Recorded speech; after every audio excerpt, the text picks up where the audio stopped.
फरक जाणून घ्यायचा आहे तो म्हणजे काय रे, प्लेन सिमेंट कॉन्क्रीट आणि आरसीसी आणि पीसीसी याच्यामध्ये नेमकं फरक काय आहे, या दोघांमध्ये डिफरन्स काय बेटा, हा आपल्याला व्यवस्थित समजून घ्यायचा आहे. हा क्वेश्चन बेटा मला एमपीएससी ला इंटरव्ह्यू साठी विचारला होता, तुम्हाला सगळ्यांना माहिती आहे बेटा की या ठिकाणी हा जो क्वेश्चन होता आरसीसी आणि पीसीसी मधला फरक काय, तो आपण या ठिकाणी समजून घ्या.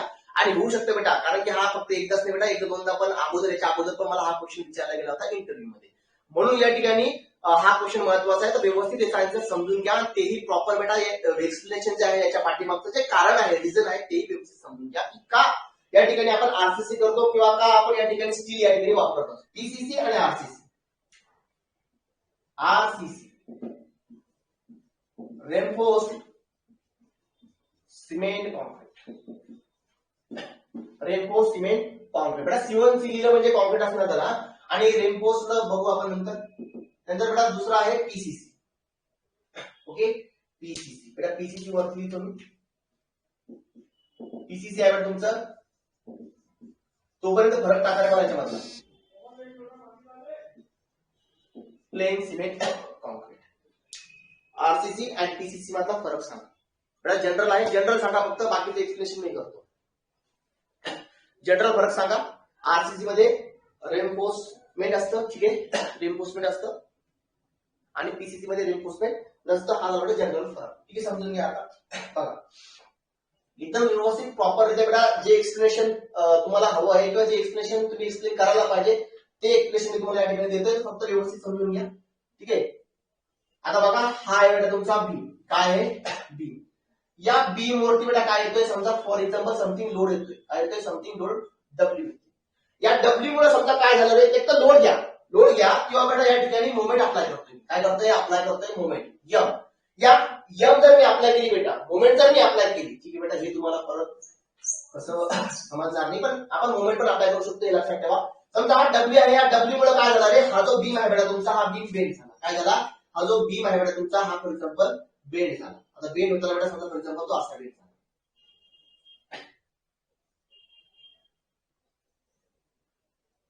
बघा हा बीम जो आहे तुमचा असा हा बेंड झाला, ठीक आहे. पहिली गोष्ट मला कळाली की या ठिकाणी डब्ल्यू हा लोड ऍक्ट झाला आहे त्या बीम वरती, त्या बीम वरती डब्ल्यू लोड ऍक्ट झाला, त्याच्यामुळे हा बीम समजा या प्रकारे काय झाला, बेंड झाला. थोडंसं डायग्राम तिकडे होऊ शकते, फक्त कन्सेप्ट प्रॉपर समजून घ्या की हा बीम जो आहे तुमचा बेंड झाला.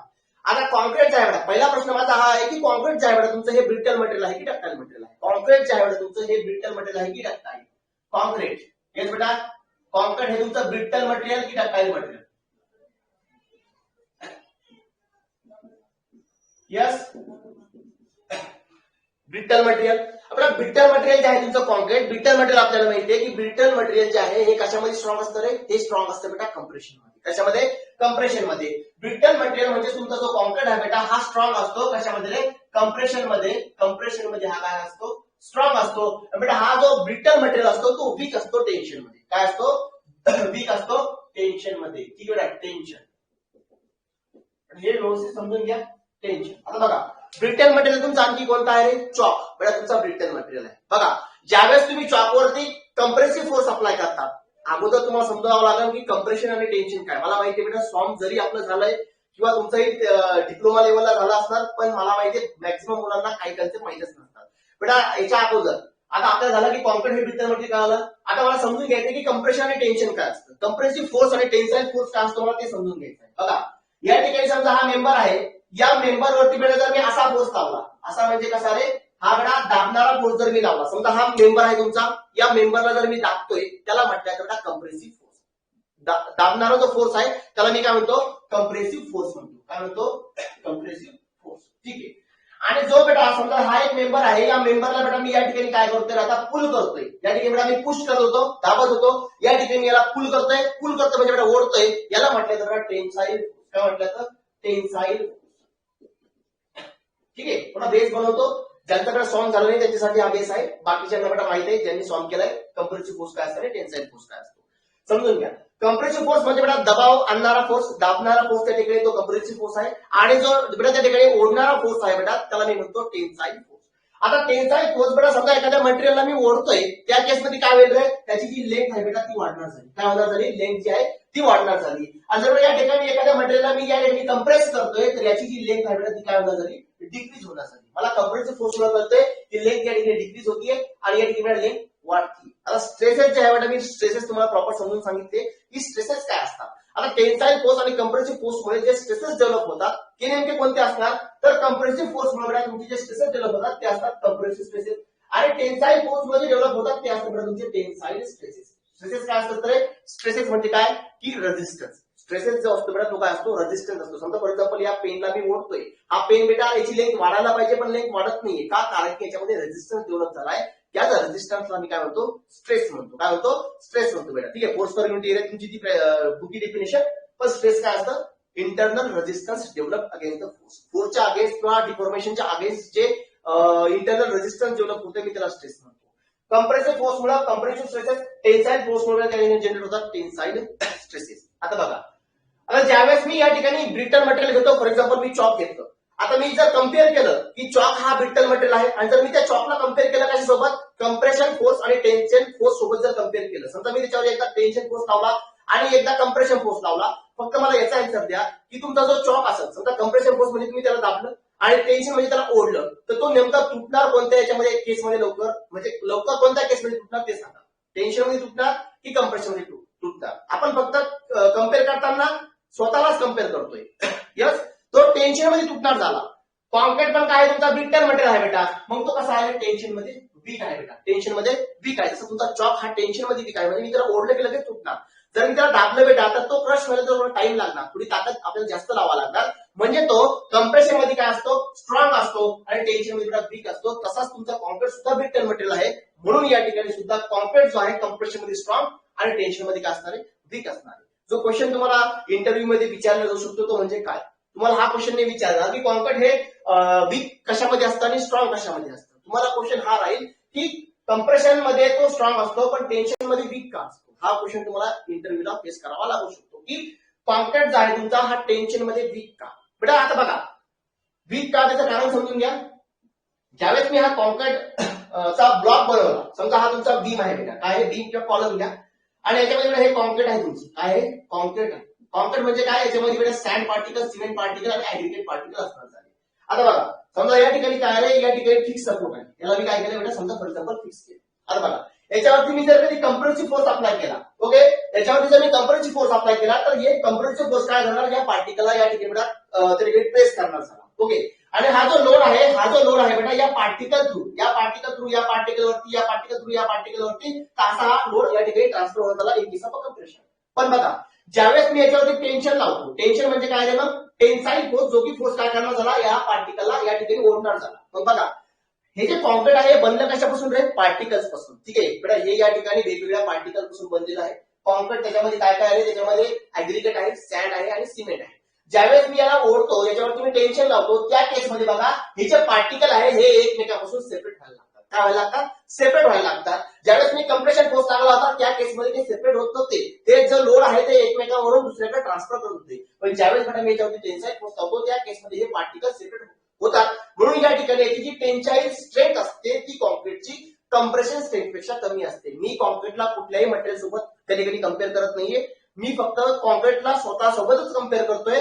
याच्यामध्ये कम्पेअर करताना मी फक्त त्याची ज्यावेळेस मी त्याच्यावर कम्प्रेशन लावतो आणि ज्यावेळेस मी त्याच्यावर टेन्शन लावतो, तर दोघांना जर मी कम्पेअर केलं तर कोणत्यामध्ये तो जास्त लोड घेऊ शकतो, फक्त मी हे बघतोय. मग मला कळतं की ज्यावेळेस मी कॉन्क्रीट वरती टेन्साईल फोर्स आणि कम्प्रेसिव्ह फोर्स लावतो तर त्या केसमध्ये तो कम्प्रेशन फोर्स खूप जास्त घेतो, पण त्याच्या तुलनेमध्ये टेन्साईल फोर्स खूप कमी घेतो. समजा हा कॉन्क्रीटचा ब्लॉक आहे, हा कंप्रेसिव्ह जो लोड आहे तो घेतोय समजा 100 किलो न्यूटन, तर टेन्साईल लोड फक्त तो किती घेईल रे, 10 किलो न्यूटन. किती घेईल, 10 किलो न्यूटन. एवढा कमी लोड तो त्या ठिकाणी टेन्साईल लोड घेत असतो. कारण सांगितलं मी तुम्हाला, पार्टिकल जे आहे ते काय होऊन जातात, सेपरेट होऊन जातात इन केस ऑफ टेन्शन, म्हणून तो त्या ठिकाणी वीक असतो. हा क्वेश्चन तुम्हाला एमपीसी मध्ये टेस्ट करायला येऊ शकतो. ठीक आहे, आता बघा आणखी एक क्वेश्चन विचारला जाऊ शकतो तुम्हाला, तो तुमच्या गव्हर्नमेंट पॉइंट ऑफ व्ह्यू पण आहे बेटा महत्वाचा, की टेन्साईल स्ट्रेंथ जी आहे बेटा, tensile strength of a concrete is how much than the comparative strength. Comparative स्ट्रेंथच्या तुलनेमध्ये टेन्साईल स्ट्रेंथ जी असते कॉन्क्रीटची ती किती पर्सेंटेज असते, येस बेटा किती पर्सेंटेज असते, येस एनी आयडिया?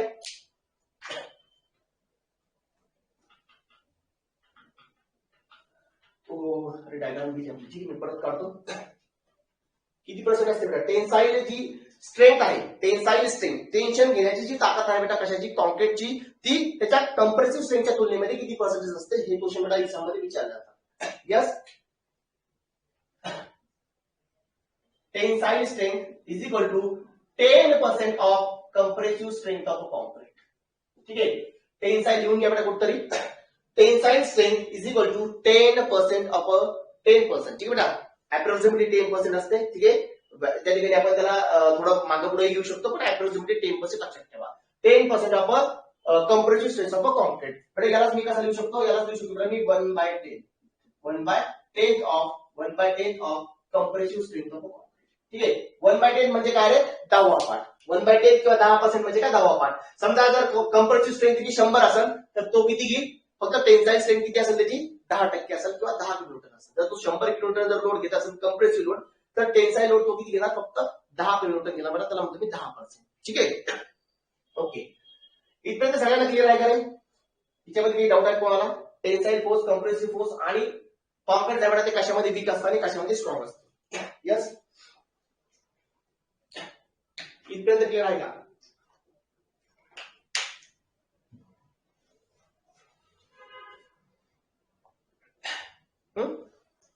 ठीक आहे, आता बघा, आता ज्यावेळेस बेटा कॉन्क्रीट वरती टेन्साईल स्ट्रेसेस आले आणि कंप्रेसिव्ह स्ट्रेसेस आले. टेन्साईल स्ट्रेसेस कशामुळे, टेन्शनमुळे, आणि कंप्रेसिव्ह स्ट्रेसेस कशामुळे, कंप्रेशनमुळे. तर मग मला सांगा कॉन्क्रीट जे आहे बेटा ते कोणते स्ट्रेसेस इझिली कॅरी आउट करू शकतो किंवा त्या ठिकाणी ते इझिली कॅरी आउट करून सेफ राहू शकतो. यस, कंप्रेसिव्ह स्ट्रेसेस की टेन्साईल स्ट्रेसेस, कंप्रेसिव्ह स्ट्रेसेस की टेन्साईल स्ट्रेसेस. कॉन्क्रीट जे आहे बेटा कोणत्या स्ट्रेसेसला इझिली कॅरी करू शकतो, कंप्रेसिव्ह स्ट्रेसेस. आणि टेन्शन जर आलं बेटा त्या ठिकाणी, तर टेन्शन जर आलं तर त्या ठिकाणी ते टेन्शनला तेवढं पाहिजे, जेवढं पाहिजे तेवढं ते त्या ठिकाणी कॅरी करू शकत नाही. मला या ठिकाणी घेतलं. आता बघा, आता या ठिकाणी ज्यावेळेस मी या बीम वरती लोड अप्लाय केला, लोड अप्लाय केल्यानंतर बघा हा जो बीम आहे तुमचा, हा बीम काय झाला रे, बेंड झाला होता. काय झाला होता बेटा, हा तुमचा बीम बेंड झाला होता. ठीक आहे, समजा हा बीम असा बेंड झाला, तुमचा हा बीम असा बेंड झाला. आता ज्यावेळेस हा बीम बेंड होतो, बीम बेंड ज्यावेळेस होतो बेटा त्यावेळेस कुठल्या तरी एका साईडला टेन्शन येतं आणि कुठल्या तरी एका साईडला कंप्रेशन येतं. हे सर कशावरून सांगताय तुम्ही बेटा, बघ ज्यावेळेस समजा फॉर एक्झाम्पल तुम्ही तुमचा हात घ्या बेटा, सगळ्यांनी असा हात करा, ज्युनियर इंजिनियर नाही बेटा, ज्युनियर जे होतं तुमचा, ज्युनियर जे असं काहीतरी करायचं ना, ते सारखा हात करा आणि हा तुमचा बीम आहे आणि या बीमला बेटा समजा या ठिकाणी असं बेंड करा. बघा या ठिकाणी तुमच्या बीमला हात घ्या सगळ्यांनी असं बेटा, सगळ्यांनी, आणि असा बेंड करा. बघा ज्यावेळेस तुम्ही बेंड करता, मला सांगा टेन्शन कोणत्या साईडला येते आणि कंप्रेशन कोणत्या साईडला येते. ज्यावेळेस तुम्ही बेंड करताय तर टेन्शन कोणत्या साईडला येते, वरच्या की खालच्या. बघा ज्यावेळेस तुम्ही याला बेंड करताय, टेन्शन म्हणजे काय रे, टेन्शन म्हणजे लेंथ वाढणं. टेन्शन म्हणजे मला काय कळतं की लेंथ वाढणं. कुठं लेंथ वाढतीये, कुठं लेंथ कमी होती ते बघा. अप्पर साईडला काय येतं, टेन्शन येतं बघा. टेन्शन येतं म्हणजे वरच्या साईडवर ताणला जातोय. बघा वरच्या साईड ताणला जातोय आणि हा जो आहे बघा हा कंप्रेस होतोय, म्हणजे खाली कंप्रेशन होतोय. मग या केसमध्ये जर मी बघितलं, या केसमध्ये जर बघितलं तर हात मला असा घ्यावा लागेल बेटा. ठीक आहे, हात असा घ्यावा लागेल आता, आणि हात असा घेतल्यानंतर बेटा असं कंप्रेस करावा लागेल. आता बघा हा बीम जो आहे तुमचा असा बेंड झाला ना खाली. बघा मग खालच्या साईडला काय आलं, टेन्शन आलं, आणि वरच्या साईडला काय आलं बेटा, कंप्रेशन आलं. म्हणजे ज्यावेळेस हा बीम बेंड होतो तसं तुमचा हात बेंड होतोय, त्या केसमध्ये बघा खाली टेन्शन आलं आणि वरती बेटा कंप्रेशन आलं. सर आता तुम्ही वरी म्हणलं बेटा त्यावेळेस माझा हात असा होता, मी असा बेंड केलं. समजून घ्या थोडं, मी असं बेंड केलं. आता बेटा मी हात असा केला आणि बेंड असा करतोय. ठीक आहे, तुमची बेंडिंग जी आहे तुमची अशी दिसते मला. मग या केसमध्ये खाली काय आलं रे, टेन्शन, आणि वरती काय आलं रे, कंप्रेशन. काय आलं, कंप्रेशन.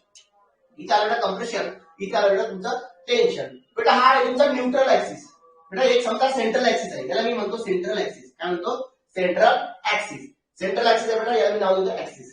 याला नाव देतो मी ऍक्सिस आहे, जो की सेंटर मधून पास होतो, मी असं समजतो सध्या बोलतो. ठीक आहे, आता वरच्या साईडला आलं कंप्रेशन, खालच्या साईडला टेन्शन. समजायचं कसं बघा, जिथं लेंथ वाढती तिथं काय येतं, टेन्शन येतं बेटा, म्हणजे टेन्साईल स्ट्रेसेस त्या ठिकाणी डेव्हलप होतात. या ठिकाणी काय डेव्हलप होत आहे, टेन्साईल स्ट्रेसेस. का, कारण की या ठिकाणी काय वाढते रे, लेंथ वाढते बेटा. ठीक आहे, आता वरच्या साईडला बघा, वरच्या साईडला काय होतं रे, या ठिकाणी जी लेंथ आहे ती कमी होतीये. म्हणजे लेंथ कमी होते, कोण करतं रे, कंप्रेसिव्ह फोर्स. म्हणजे या ठिकाणी काय येते, कंप्रेशन. म्हणजे या ठिकाणी डेव्हलप होतात म्हणजे कंप्रेसिव्ह स्ट्रेसेस. वरच्या साईडला कंप्रेसिव्ह स्ट्रेसेस, खालच्या साईडला टेन्साईल स्ट्रेसेस. बघा आता बीम मध्ये दोन्ही स्ट्रेसेस डेव्हलप झाले, कंप्रेसिव्ह ऍज वेल एज टेन्साईल स्ट्रेसेस. कशामुळे, फक्त बेंडिंगमुळे. बीमची बेंडिंग झाली, बेंडिंगमुळे टेन्साईल आणि कंप्रेसिव्ह स्ट्रेसेस दोन्ही डेव्हलप झाले. मग आता ज्यावेळेस कंप्रेसिव्ह स्ट्रेसेस डेव्हलप होते, तर मला माहिती आहे कॉन्क्रीट जे आहे ब्रिटल मटेरियल आहे, ब्रिटल मटेरियल जे असतं तुमचं कंप्रेशन मध्ये स्ट्रॉंग असतं. म्हणजे ते कंप्रेसिव्ह लोड किंवा कंप्रेसिव्ह स्ट्रेसेस कॅरी करू शकतं. म्हणून या ठिकाणी कॉन्क्रीट असल्यामुळे हे जे कंप्रेसिव्ह स्ट्रेसेस या ठिकाणी डेव्हलप झाले, हे compressive stresses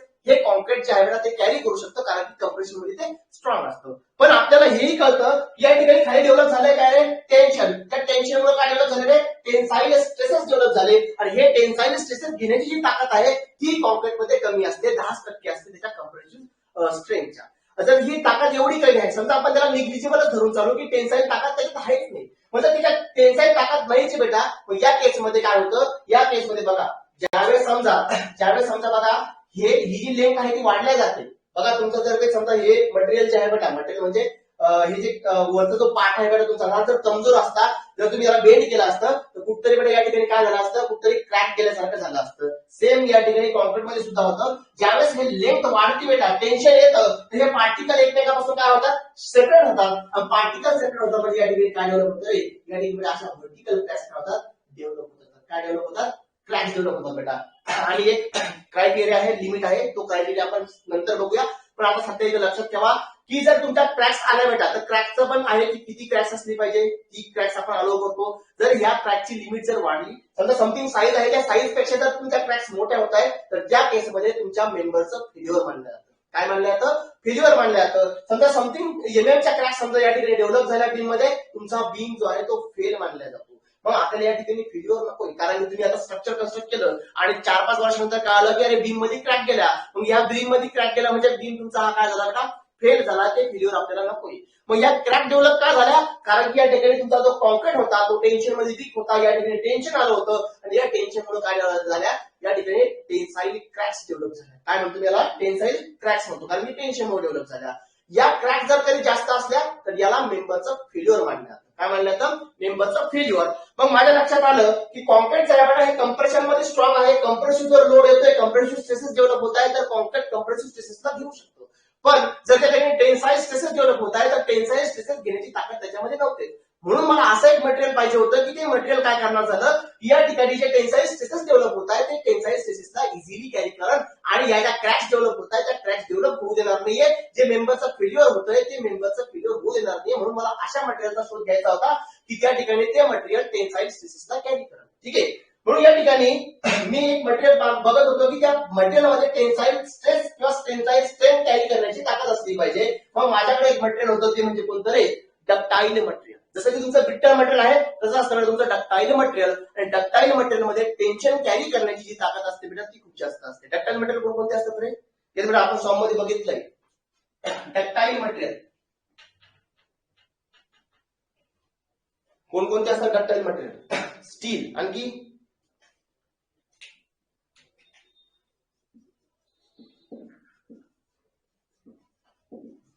ductile material. Okay, ductile material मध्ये काय काय येतं, स्टील, नंतर गोल्ड, ओके गोल्ड, गुड, नंतर अल्युमिनियम, ओके कॉपर, चिवडा. हे सगळे काय आहे, डक्टाईल मटेरियल आहे. डक्टाईल मटेरियल जे असतं, समजा फॉर एक्झाम्पल आपण जर स्टील घेतलं किंवा गोल्ड घेतलं तर बेटा हे जे असतं हे काय असतं, स्ट्रॉंग असतं. कशामध्ये, टेन्शन मध्ये. हे जे असतं बेटा टेन्शन मध्ये स्ट्रॉंग असतं, टेन्शन मध्ये स्ट्रॉंग असतं. आणि जर मी म्हटलं की हे कम्प्रेशन मध्ये वीक असतं, याचा अर्थ हे कम्प्रेसिव्ह लोड घेत नाही असं नाहीये.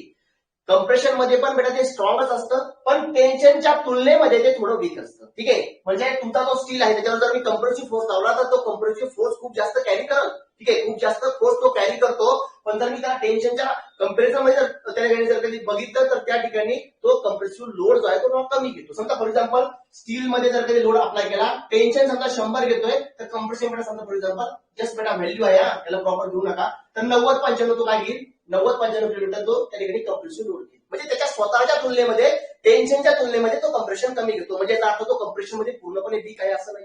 ठीक आहे. जसं की तुमचा कॉन्क्रीट होता की बघितलं आपण 100 कम्प्रेसिव्ह घेतोय आणि टेन्शन फक्त 10% घेतोय, तसं नाही. या ठिकाणी तो कम्प्रेशन मध्ये पण स्ट्रॉंग असतो, पण as compared to tension steel जो आहे तो कम्प्रेशन मध्ये वीक असतो. फक्त हा फरक आहे बेटा, तो कम्प्रेसिव्ह लोड सुद्धा तेवढाच घेतो. ठीक आहे. मग डक्टाईल मटेरियल जे आहे तुमचं टेन्शन मध्ये स्ट्रॉंग असतं बेटा, वीक लिहित नाही मी आता या ठिकाणी. ओके, फक्त लिहितो की तुमचं जे डक्टाईल मटेरियल आहे ते टेन्शन मध्ये स्ट्रॉंग असतं. मग या ठिकाणी मला असं एक मटेरियल हवं होतं की जे काय सगळं स्ट्रॉंग असेल कशामध्ये, टेन्शन मध्ये, जेणेकरून टेन्साईल स्ट्रेसेस जे डेव्हलप होतात तुमच्या बीम मध्ये ते कॅरी करत. म्हणून मी काय करतो, याच्यापैकी एक मटेरियल ते या ठिकाणी उचलतो. हे मटेरियल म्हणजे तुमचं कोणतं, स्टील. काय उचलतो, स्टील उचलतो बेटा. आणि या ठिकाणी बघा इथं जे आहे बेटा मी हे स्टील किती आहे ते प्रोव्हाइड करतो. पहिल्या क्वेश्चनचे आन्सर तुम्हाला मिळाला असणार की why we provide the steel in a RCC structure. किंवा कॉन्क्रीट मध्ये मी स्टील का प्रोव्हाइड करतो, तर बेटा मी स्टील याच्यामुळे प्रोव्हाइड करतो, जर त्या ठिकाणी टेन्साईल स्ट्रेसेस येत आहे तर टेन्साईल स्ट्रेसेस कॅरी करण्याची ताकद तुमच्या कॉन्क्रीट मध्ये नसते, त्याच्यामुळे क्रॅक्स डेव्हलप होतात आणि क्रॅक्स डेव्हलप झाले की मेंबर तुमचा फेल होतो. मेंबरचा फेल्युअर थांबवण्यासाठी, क्रॅक्स ज्या डेव्हलप होत आहे, टेन्साईल क्रॅक ज्या डेव्हलप होत आहे त्या थांबवण्यासाठी मला टेन्शन घेणारं मटेरियल लागत होतं, आणि ते टेन्शन मटेरियल म्हणजे तुमचं कोणतं होतं, स्टील होतं, की जे की टेन्साईल स्ट्रेसेस मध्ये किंवा टेन्शन मध्ये तो काय असतं, स्ट्रॉंग असतं. म्हणून मी या ठिकाणी काय युज केलं, स्टील युज केलं. मग आता जर मी स्टील युज केलं, बघा ज्यावेळेस बेंड होईल, ज्यावेळेस या ठिकाणी मेंबर बेंड होईल, तुमचा मेंबर बेंड झाला की या ठिकाणी काय येते, टेन्साईल स्ट्रेसेस. आणि ज्यावेळेस हे टेन्साईल स्ट्रेसेस या ठिकाणी येईल, हे टेन्साईल स्ट्रेसेस कोण कॅरी करल, हे तुमचं स्टील कॅरी करल. जर स्टीलला टेन्साईल स्ट्रेसेस कॅरी केले तर त्या केसमध्ये या ठिकाणी ज्या डेव्हलप होणाऱ्या क्रॅक्स होत्या त्या डेव्हलप होणार नाही, आणि तुमचा मेंबर जो फेल होणार होता तो आता मेंबर फेल होणार नाहीये. तर टेन्साईल स्ट्रेसेस कॅरी करण्यासाठी मी काय वापरतो, स्टील वापरतो. हा PWD 2016 मध्ये काय विचारला होता, क्वेश्चन विचारला होता. ठीक आहे, की why the use steel as a reinforcement. तर त्याच्यासाठी टू टेक अ टेन्शन किंवा to take a tensile stresses. PWD 2016 मध्ये हा क्वेश्चन विचारला होता. ठीक आहे बेटा, ओके. लागलं सगळं मी नोट करून देईन तुम्हाला, लागलंच लिहून घ्या. पण ठीक आहे, नंतर ज्यावेळेस आपण थेरी लिहायची वेळेस त्यावेळेस बघू आपण. ठीक आहे, थेरी लिहून देतो मी तुम्हाला. फक्त लक्षात ठेवा की टेन्साईल स्ट्रेसेस कॅरी करण्यासाठी किंवा टेन्शन कॅरी करण्यासाठी मी काय प्रोव्हाइड करतो, स्टील प्रोव्हाइड करतो. आता बघा, आता स्टील मी प्रोव्हाइड केलं, मग याला या ठिकाणी बघा रेनफोर्स्ड सिमेंट कॉन्क्रीटचा हा वर्ड आहे, याच्यामध्ये रेनफोर्स्ड आहे, रेनफोर्स. या रेनफोर्सचा मिनिंग होतो बेटा, मिनिंग लिहून घ्या कुठतरी, स्ट्रेंथ. काय होतो याचा मिनिंग होतो बेटा, स्ट्रेंथ. काय मिनिंग होतो याचा, स्ट्रेंथ. रेनफोर्सचा मिनिंग होतो स्ट्रेंथ, ताकद. स्ट्रेंथ म्हणजे काय बेटा, ताकद. रेनफोर्सचा मिनिंग मला ताकद कळतोय. मग आता बघा, रेनफोर्स सिमेंट कॉन्क्रीट म्हणजे काय, की असा सिमेंट कॉन्क्रीट ज्याच्यामध्ये आपण काय युज केलंय, असं एखादं मटेरियल युज केलंय, ते मटेरियल काय करणार झालं, त्या कॉन्क्रीटमध्ये स्ट्रेंथ प्रोव्हाइड करणार झालं किंवा त्या कॉन्क्रीटला रेनफोर्स करणार झालं, त्या कॉन्क्रीटला म्हटलं तर रेनफोर्स्ड सिमेंट कॉन्क्रीट. समजून घ्या एकदा परत व्यवस्थित.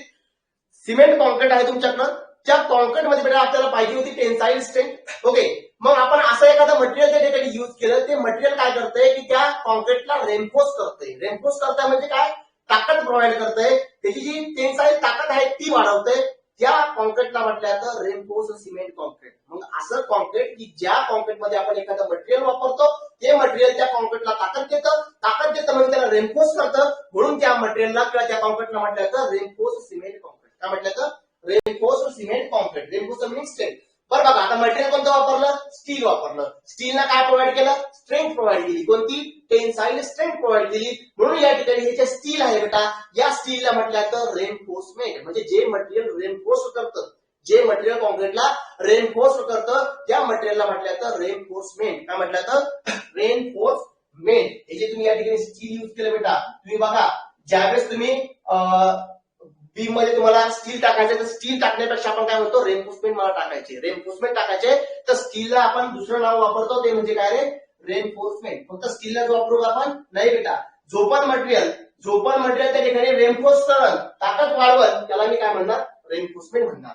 जर मी गोल वापरलं असतं, जर ते रेनफोर्स करण्याचं काम करतंय, त्याला मी रेनफोर्समेंट म्हणणार. जर मी समजा फॉर एक्झाम्पल आपले वुडन बांबू असतात बेटा, ते वापरले तर त्याला मी रेनफोर्समेंट म्हणणार. रेनफोर्समेंट म्हणजे काय, की असं मटेरियल जे की रेनफोर्स करण्याचं काम करते, त्याला मी रेनफोर्समेंट म्हणतो. म्हणून आपण वापरतो स्टील. म्हणून ज्यावेळेस पण आपण आरसीसी बघू, त्यावेळेस मी जर रेनफोर्समेंट म्हटलं तर रेनफोर्समेंटचा मिनिंग डायरेक्टली आपण स्टील घ्यायचा. का, कारण की आपण कॉन्क्रीटमध्ये स्टीलच वापरतोय, जे की रेनफोर्स करण्याचं काम करते. ठीक आहे, जे की रेनफोर्स करण्याचं काम करते. ठीक आहे बेटा, इथपर्यंत क्लिअर आहे की रेनफोर्स सिमेंट कॉन्क्रीट म्हणजे काय, की असं कॉन्क्रीट ज्या कॉन्क्रीटला आपण रेनफोर्स केले. म्हणून the concrete in which we use a steel. Okay, the concrete in which we use a steel to increase its tensile strength is called as the reinforced cement concrete. ठीक आहे, याला मी काय म्हणतो, reinforced cement concrete म्हणतो. Okay बेटा, इथपर्यंत clear आहे का सगळ्यांना, मला सांगा. नंतर आपण बेटा पुढचं बोलूया की व्हाय स्टील. आता क्वेश्चन होता की व्हाय स्टील, इथं विचारला व्हाय स्टील टेन्साईल स्ट्रेंथ साठी, पण why not aluminium, why not gold, why not copper, फक्त स्टीलच का? हा बेटा एक मेन क्वेश्चन आहे आणि हा तुम्हाला विचारला जाऊ शकतो. हा ठीक आहे बेटा, तृप्ती तेच सांगतो मी की या ठिकाणी व्हाय स्टील झाला, पण व्हाय स्टील का, टेन्साईल स्ट्रेसेस साठी. व्हाय नॉट अदर मटेरियल. ओके, की गोल्ड का नाही, अल्युमिनियम का नाही, कॉपर काय नाही बेटा, तर हे आपल्याला या ठिकाणी बघायचंय. मला वाटतं वेळ किती झाला बघू द्या एकदा. 54 मिनिट झाले बेटा. ठीक आहे, तर बेटा आपण हे उद्याच्या लेक्चर मध्ये कंटिन्यूस करूया की why only steel, why not aluminium, why not